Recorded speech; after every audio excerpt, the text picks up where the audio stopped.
trading recap on how I turned $500 into $3,500 in one single trade. There's the proof. Let me show you. So here's the exact steps I took into making a 500% return on my investment in just 2 days. All right, so the absolute first thing that you want to do before taking a trade or anything is you want to get an idea of where the market is moving. Are we in a downtrend, an uptrend, or moving sideways, right? So if we look at what the S&P is doing and also the NASDAQ, we can clearly see that we are in an aggressive downtrending market where every dip is being aggressively sold off. So that way we know ahead of time where the market is moving. So now that we identified what the overall trend in the market is, we can now implement that, what we know from the trend, and now find a setup that will support our bias, which in this case we are shorting, and that will be taking a put option in the options world.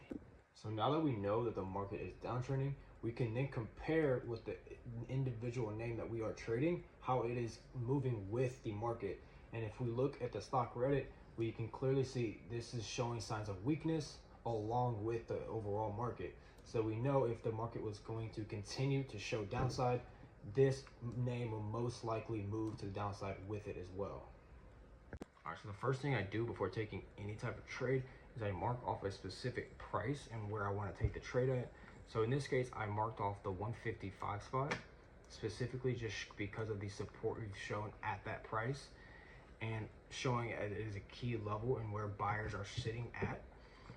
So I knew, since we are in an aggressive downtrending market, that if that price was to break through that 155 spot, we would trap a lot of these dip buyers here that were expecting the price to move back up, and that would trigger an aggressive move to the downside, and that's where we took the trade.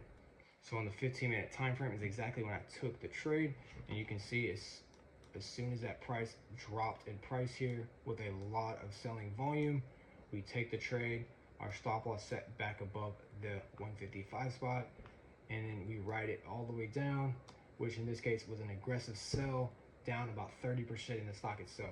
And that is a good way of being able to utilize the options market and being able to take trades to the downside and the upside and make money both ways.